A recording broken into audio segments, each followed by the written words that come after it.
बिल्कुल भी ईजी नहीं होती। हाँ, ये सच है। लेकिन उन सभी लोगों के लिए जिनको एनाटॉमी पढ़ने का तरीका नहीं आता।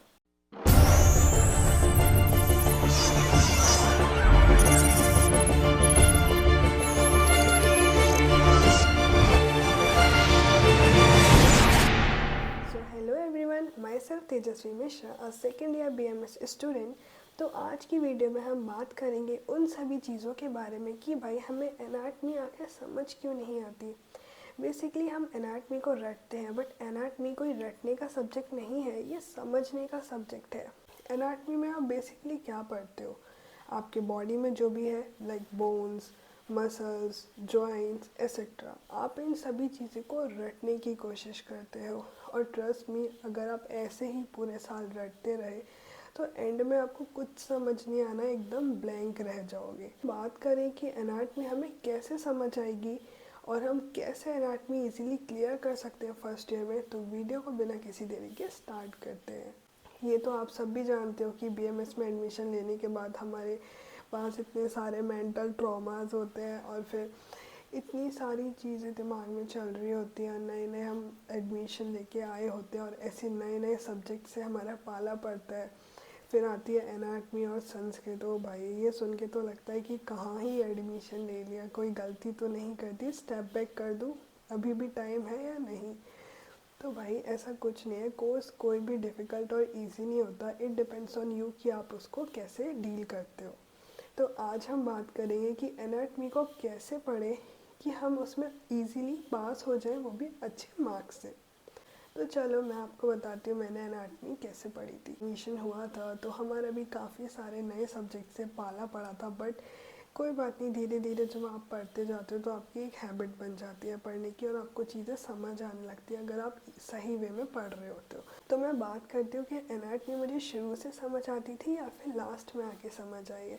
तो मैं आपको बताती हूँ, 2-3 महीने तो काफ़ी कन्फ्यूजन में थे हम लोग, क्योंकि हमने बहुत बेसिक साइंस पढ़ी होती है 12th में। डीप में हमने एनाटॉमी नहीं पढ़ी होती है। बोन्स, मसल अटैचमेंट, मसल्स, इतनी सारी मसल्स, इतनी सारी बोन्स, इतनी सारी जॉइंट्स, हमने बस कुछ ऐसा कॉमन सी बोन्स और मसल्स पढ़ी होती हैं जो हम सब जानते हैं। बट आपको BMS में हर वो मसल के बारे में जानना ज़रूरी होता है जो आपकी बॉडी में होती है और उसका फंक्शन क्या होता है। सेम होता है बोन्स के साथ भी, हमें हर बोन के बारे में नॉलेज होनी चाहिए, हर जॉइंट के बारे में नॉलेज होनी चाहिए, ताकि जब हम डॉक्टर बने तो अगर हमारे पास कोई पेशेंट आता है इंजरी का, जिसको फ्रैक्चर है या फिर मसल इंजरी है, तो हम समझ पाए कि आखिर किस चीज़ में उसको दिक्कत हो रही है। ठीक है, तो आपको ऐसा डॉक्टर पढ़ना है कि भाई मैं सामने वाले को कैसे ठीक कर सकता हूँ। पहले हम बात करते हैं बोन्स की। तो हमारे बॉडी में इतनी सारी बोन्स होती हैं, आपको भी पता है। ठीक है, एक साथ सारी बोन्स याद करना पॉसिबल नहीं है, आपके लिए क्या किसी के लिए भी। सो आपको पहली चीज़ ये करनी है, अगर आपके कॉलेज में एनाटॉमी लैब है, आपको वहाँ जाके बोन्स इशू करानी है। हाथ में होती है, आपको उसका एक एक एंगल और सब कुछ क्लियरली दिख रहा होता है ना, तो पहले वो बोन देखो, उसके बाद बुक से पढ़ो। क्योंकि अगर आप सिर्फ बुक्स में डायग्राम देख के विजुलाइज करने लग जाओगे कि यार ये कहाँ है, तो भाई आप नहीं समझ पाओगे। तो आपको सिंपल क्या करना है, अपने एनाटॉमी लैब में जाके हर हफ्ते एक बोन इशू करानी है और उस बोन के बारे में अच्छे से पढ़ना है। लाइक 2-3 दिन, मतलब जितने भी दिन आप आराम से उस बोन को समझ सकते हो उतना टाइम लो और उस बोन को अच्छे से समझो। ठीक है, तो लास्ट में आते आते आपको दिक्कत नहीं होगी कि भाई मुझे बोन समझ नहीं आ रही है, कैसे करूँ। Same is with joints. अगर आपको बोन्स अच्छे से याद हो गई ना, तो आपको जॉइंट समझने में भी देरी नहीं लगनी है, क्योंकि आपको उसका superior angle, posterior, inferior, lateral, middle सब पता होगा, तो आपको जॉइंट्स पढ़ने में आसानी मिलेगी। एनाटॉमी ना एक विजुअल सब्जेक्ट है, अगर हम उसे देख के पढ़ेंगे ना तो वो हमें बहुत आसानी से याद होगा। जैसे कि एग्जाम्पल ले लेते हैं बोन्स का। जो बोन्स हम बुक्स में देख के याद करते हैं, रट्टा मारते हैं, उनके एंगल्स, साइड्स हमें इतनी इजीली नहीं याद होते हैं। तो ज़रूर एक बोन इशू कराओ, घर लेके जाओ और उसके बारे में डिटेल पढ़ो उसको देख के, क्योंकि जो चीज़ हम देख के पढ़ते हैं ना उसकी बात ही अलग होती है। बुक से देख के पढ़ना चलो ठीक है, हल्का फुल्का समझ आ जाए, बट जो चीज़ हमारे सामने हम उसको विजुलाइज करके ऐसे पढ़ते हैं ना, रिलेट करके, तो हमें ज़्यादा इजीली याद हो पाता है। अब बात करते हैं मसल्स की। तो मसल्स का नाम याद नहीं करना है, उसका काम भी याद करना है। अगर आप उसके काम के साथ उसका नाम याद करोगे तो आपको मसल बहुत अच्छे से याद हो जाएगी। बस आपको रोज़ 1 से 1.5 घंटा कंसिस्टेंसी के साथ एनाटमी पढ़नी है, ये सोच के कि भाई मैं कर लूँ, क्योंकि कंसिस्टेंसी बहुत बड़ी चीज़ होती है। अगर आप डेली एनाटमी पढ़ रहे हो 1 से 1.5 घंटे, तो लास्ट में आपको 10 महीने बाद ऐसा लगेगा ना, यार मैंने कर लिया। डॉक्टर बनना मतलब सब कुछ एकदम परफेक्ट याद करना नहीं होता है। डॉक्टर का असल मीनिंग होता है गिव अप ना करना। एग्जाम्पल देखिए, मैं आपको समझाती हूँ कि एनाटमी आपको कैसे इजी लगेगी और आपको बोन्स और मसल्स कैसे याद करनी है। सबसे पहले हम लेते हैं एक बोन, ठीक है, चलो ह्यूमरस ले लेते हैं।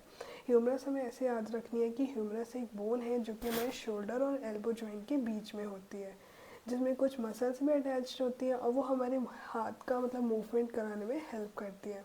बाकी आपको उस मसल का भी नेम याद रखना है जो मूवमेंट कराती है। इससे आपको क्या याद रहेगा कि हाँ यार, एक शोल्डर बोन है, एक ह्यूमरस बोन है, मतलब शोल्डर जॉइंट है, ह्यूमरस बोन है, एल्बो जॉइंट है, जो कि आपका हाथ का मूवमेंट कराता है, और कुछ मसल्स हैं जो कि उसमें हेल्प करती है मूवमेंट में।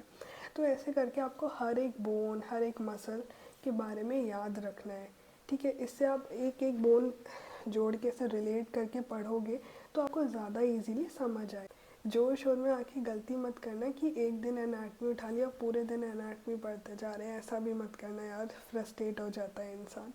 तो डेली 1 से 1.5 घंटा आप एनाटमी को दो, एक दो जितनी भी बोन पढ़ने में आप कंफर्टेबल फील कर रहे हो उसे पढ़ो, और लिख के देखो, उससे जल्दी चीज़ें याद होती हैं। बोन लो, लिखो, देखो, समझो, बुक से रिलेट करो, अपने माइंड में एक इमेज बनाओ जिससे कि आपको चीज़ें जल्दी याद हो।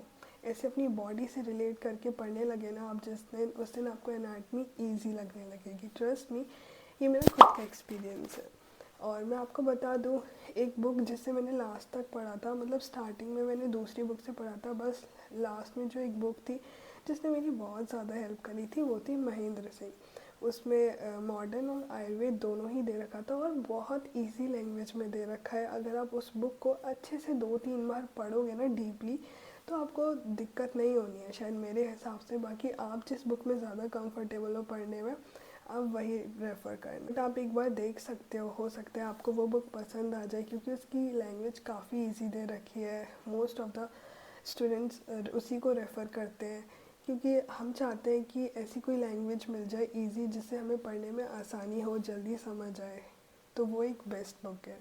बाकी कोई भी डाउट रहता है तो मेरे को कमेंट सेक्शन में ज़रूर बताना, और किस चीज़ की हेल्प चाहिए आपको, उसमें भी मैं आपकी हेल्प करूँगी। तो एनाटमी से डरना नहीं है, कोई हवा नहीं है, आराम से हो जाता है। बस आपको थोड़ा कंसिस्टेंट रहना है, डिसिप्लिन रहना है। आपको 1 से 2 घंटे ज़रूर पढ़ना है ताकि वो आपके दिमाग से नहीं निकले, और अपनी बॉडी से रिलेट करके पढ़ोगी तो जल्दी आपको चीज़ें याद होंगी। तो अगर ये वीडियो आपको थोड़ी सी भी हेल्पफुल लगी हो तो अपने उन दोस्तों को ज़रूर भेजना जिनको एनाटमी बहुत टफ लगती है। And make sure to subscribe the channel. मिलते हैं नेक्स्ट वीडियो में, तब तक के लिए बाय बाय।